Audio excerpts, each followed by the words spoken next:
इस समय हम मौजूद हैं एनसीबी ऑफिस, आपके मैं अपने पीछे दिखाना चाहूँगी। एनसीबी ऑफिस है जहाँ पर अभी पूछताछ चल रही है रिया चक्रवर्ती से। वहीं अगर हम बात करें सुशांत सिंह राजपूत केस को लेकर, जिस प्रकार से पहले मुंबई पुलिस जांच करी थी, जिसके बाद मुंबई पुलिस के जांच करने पर लोगों को एक शक था, लोगों को उन पे विश्वास नहीं हो रहा था कि वो सही प्रकार से जांच नहीं कर पा रही है, जिसके बाद बिहार पुलिस भी मुंबई पहुंची थी और मुंबई पुलिस ने बिहार पुलिस को सपोर्ट नहीं किया, ऐसे भी आरोप लगाए गए। लेकिन उसके बाद ही जिस प्रकार से कोर्ट से जब फैसला आया गया, सीबीआई जांच की जाएगी, सीबीआई जांच के बाद बहुत सारे खुलासे इस केस में हुए। जिस प्रकार से सुशांत ने अपने घर पर सुसाइड किया था, तो ये सुसाइड है या मर्डर, इसको लेकर बहुत सारे लोगों के मन में सवाल है, जिस सवाल को लेकर सीबीआई जांच कर रही थी। और सीबीआई जांच करने के बाद जिस तरह से सीबीआई जांच शुरू हुई, जिस सीबीआई जांच में एक नया खुलासा हुआ, एक नया मोड़ लिया, जिसमें यह खुलकर आया कि ड्रग्स का मामला है, ड्रग्स की तरफ से ट्विस्ट बढ़ गया। और ड्रग्स मामले में जिस प्रकार से अभिनेत्री रिया चक्रवर्ती का भाई, जिस प्रकार से रिया चक्रवर्ती का भाई उसमें बड़ा नाम आ रहा था, और जिस प्रकार से रिया चक्रवर्ती आरोपी नंबर 1 में देखी जा रही हैं सुशांत सिंह केस में,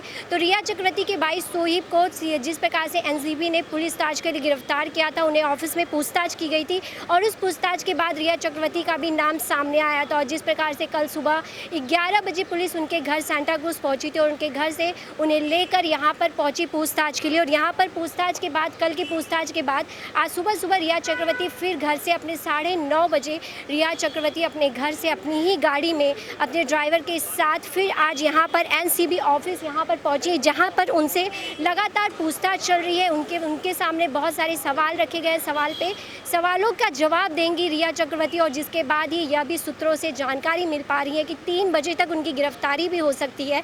तो देखना यह होगा कि जिस प्रकार से मुंबई पुलिस, बिहार पुलिस और जिस प्रकार से उसके बाद ही बिहार पुलिस और सीबीआई जांच के बाद जिस तरह से यह पूरा केस और यह ड्रग्स का मामला आने के बाद यह पूरा केस एनसीबी के पास जाता है और एनसीबी इसकी जांच कर रही है। इसमें कई पूछताछ किए जा रहे हैं, जिसमें गिरफ्तारी भी हो चुकी है। अब रिया किस प्रकार से एनसीबी का जवाब देगी, उनके सवालों को किस तरह से वो हर जवाब देगी, क्या रिया इस ड्रग्स में बच पाएगी या फिर रिया की भी गिरफ्तारी होगी, ये सबसे बड़ा सवाल है। केस की शुरुआत तो जिस प्रकार से बात करें सुशांत सिंह राजपूत केस से हुई थी, लेकिन वह कहीं ना कहीं एंगल पूरी तरीके से बदल कर वो एंगल आ चुका है ड्रग्स पर। और इस ड्रग्स के मामले में किस प्रकार से कौन होगा, जिस प्रकार से यह भी कहा जा रहा है कि यह छोटी मछलियाँ हैं, लेकिन इसमें बड़े बड़े लोगों का भी हाथ है इस ड्रग्स में।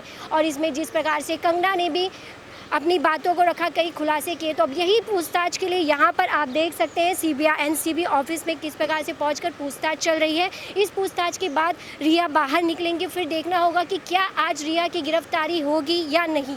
क्या रिया के एनसीबी के हर सवाल के जवाब इस जांच में, क्या रिया चक्रवर्ती आरोपी होंगी या फिर वह अपने आरोप से बच पाएंगी या फिर उन पर आरोप होगा ही नहीं, यह सब सवाल है। जिस प्रकार से बहुत सारे सवाल उठाए जा रहे हैं कि जिस प्रकार से रिया चक्रवर्ती के जो व्हाट्सएप चैट थे, सोहिब के जो व्हाट्सएप चैट थे, इस व्हाट्सएप चैट के बाद से यह खुलासे हुए थे, जिसमें रिया चक्रवर्ती ड्रग्स को लेकर बातचीत करती हुई नजर आई थी, जिससे यह सुई पूरी तरीके से घूमकर यह सुई उनके आगे इस निशाने पर आ गई थी और सोहिब को गिरफ्तार कर लिया गया है। अब वहीं पर रिया चक्रवर्ती की भी जांच पूरी तरीके से हो रही है, उनसे पूछताछ हो रही है, कई सवालों की बौछार उनकी तरफ की जा रही है। 4 टीम है, 4 लोगों की टीम है, वो टीम रिया चक्रवर्ती से पूछताछ कर रही है। बस आप हमारे साथ वहीं बने रहिए आगे और भी खबरों के लिए।